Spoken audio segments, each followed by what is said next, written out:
Donald Trump is the type of guy that would fart on a crowded elevator right before he gets off on his floor. Wait, no, take that back. Take a crap on a crowded elevator right before he gets on his floor. Uh, that's what he's talking about doing. He's talking about just leaving, just walking away from the Iran war, leaving the chaos of the Straits of Hormuz being blocked, the Middle Eastern allies still being able to be attacked by Iran, and they're doing the moving the goalpost thing. And please, please, America, when he backs out, do not let him spin this as a victory. There is no way this is going to be a victory. Now, they're talking about degrading Iran's Navy and missile stocks. Now, y'all just told us that you destroyed the Navy. Yet, Trump talks about these tankers that were let through that were a present for him, even though they weren't American tankers. And they probably bought their way out. Those tankers were escorted by the Iranian Navy. I don't know what type of ship, but they clearly have a Navy. The reports were that Iran escorted them through the Straits. So they have a Navy. And we want to deplete their missile stocks, but you told us they were out of missiles. Now, Tehran got hit last night. Saudi's being hit within the last several hours. A drone swarm being launched at Saudi. The Middle East allies are demanding a ground war. They're saying, no, you can't leave. You can't do this and then leave. You can't fart on the elevator and then leave. You should hold the door open. Go like this. Spray some Febreze. Something. Light a match. Kuwait, Saudi Arabia, UAE, Bahrain, they're all demanding a ground war. Well, they paid for it. They bought our military, especially Saudi. I haven't heard anything from Qatar yet, but Qatar bought us, bought him. Saudi Arabia bought him. Kuwait bought him. So, they should get their money's worth. But let's speak about the numbers here for a minute, because I've heard a lot of different numbers from my colleagues, and I have used different numbers too, because I keep hearing from different colleagues that I think are correct. So I did the research. Let's see. A Shahed drone costs between $20,000 to $50,000. An FPV drone, $1,000 to $10,000. A Patriot missile costs $4 million. David Sling, $1 million. The Arrow, I believe David Sling and the Arrow are Israeli missiles. The standard Iron Dome is $200,000. David Sling is $1 million. Arrow's $4 million.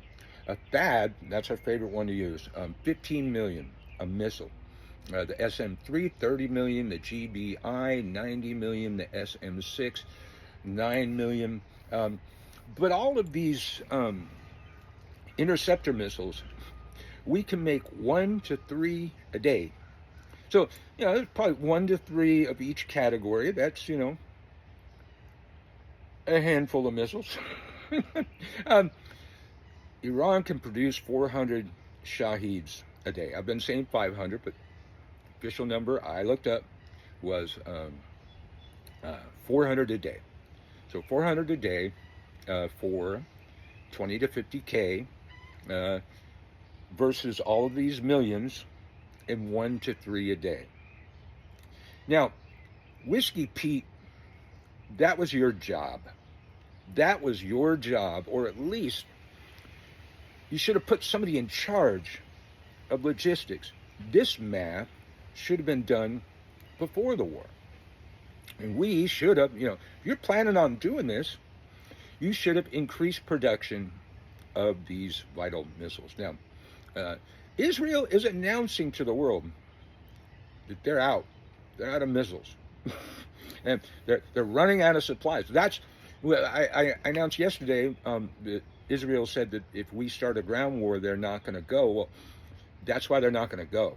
They announced they're running out of ammo, all of it, all of it. So Israel in the most war-torn area, always the Middle East. Israel didn't do logistics before this thing either. It's not going to go well. He's not going to be able to walk away. But when he does, bail on everybody else because he just doesn't care about anybody else. Any of our allies don't mean crap to this guy. When he walks away, we need to never let him live this down. No matter what talking points the state-run media comes up with, do not let him spin this into a win. There's no way that this is going to be a win. You know, walk away or not, I don't think it's over. They're pissed. Iran's pissed. I don't think they'll stop. If we pull out, they'll probably do a ground war on one of their neighbors. Thank you for subscribing, hitting all those buttons. Help us reach, working on getting close to our 200, the first 200 on YouTube.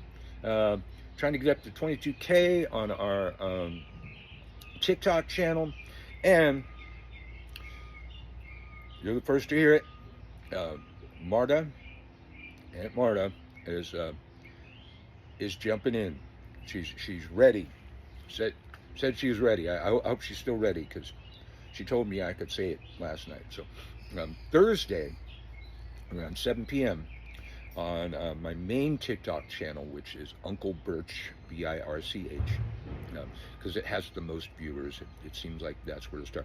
We are going to go live with the weekly news roundup. Wait. No, I'm sorry, Friday.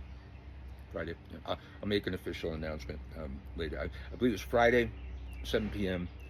On the Uncle Birch, B-I-R-C-H, TikTok channel, where I talk news and other things. But check it out. People have been waiting for Marta's take on the news.